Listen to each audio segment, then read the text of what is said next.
The annual Kingston Folklore Festival began in the late 1960s. While only the Ukrainian Pavilion remains today, the celebration of tradition, food, and culture still is very much alive.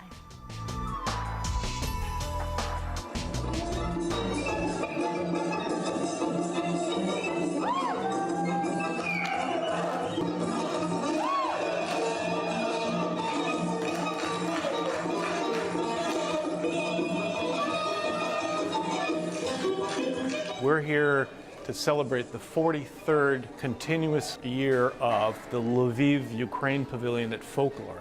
A lot of Kingstonians, of course, over the decades, literally now, almost half a century, have been coming out to Folklore. At one time there were many more organizations and communities involved, but the Ukrainian-Canadian community here in Kingston was one of the initiating groups back in 1969, and here we are in 2012, 43 years later, and we have had the Lviv Ukrainian Pavillion running every year. In 43 years, I went from being a little boy watching my parents organizing it, to being a dancer, to being engaged in the activities of the pavilion, to becoming the president of the Ukrainian Canadian Club of Kingston.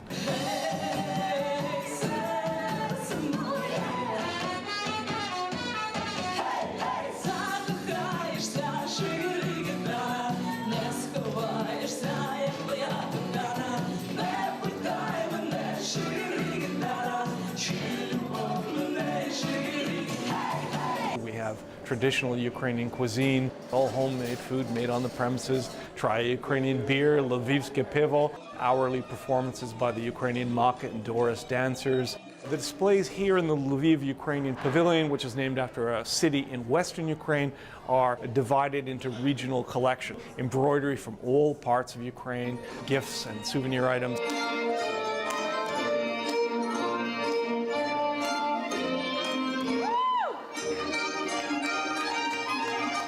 The Ukrainian Maka dancers are the senior dancers. Some of them have been dancing with us for more than 2 decades. Some of them have married each other, and now their children are in the Doris dancers, which are the younger generation dancers. We actually sort of have a gradation. There's some very young ones.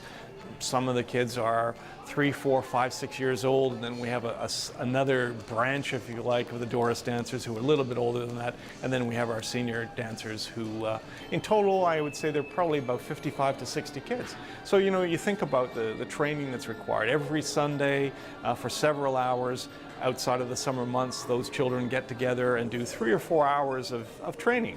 And they get to perform at Malanka, our traditional New Year's Eve celebration, and they perform at some local folk festivals at Brockville and so on. But the real big event, the real event that brings them all together and makes them, you know, really tight as a group is folklore.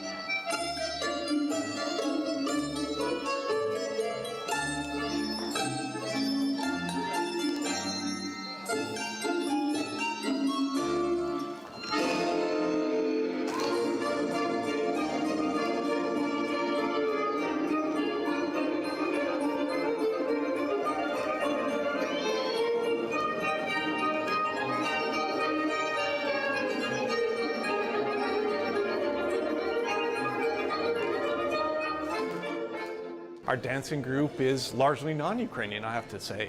Some of them are from Ukrainian, non-Ukrainian marriages, many aren't. Many are just Canadians of various different ethnic, religious, and racial backgrounds who want to have a good time, and so they join the dance group and perform here at Folklore for our guests.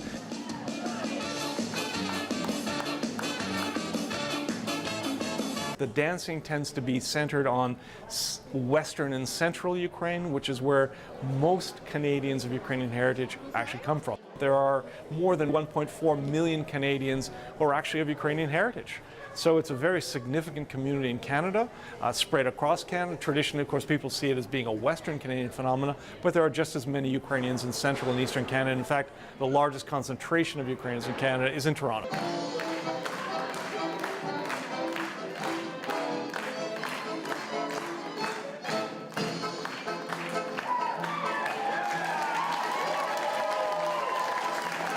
It's a fun event. It allows you to get your children engaged in your culture.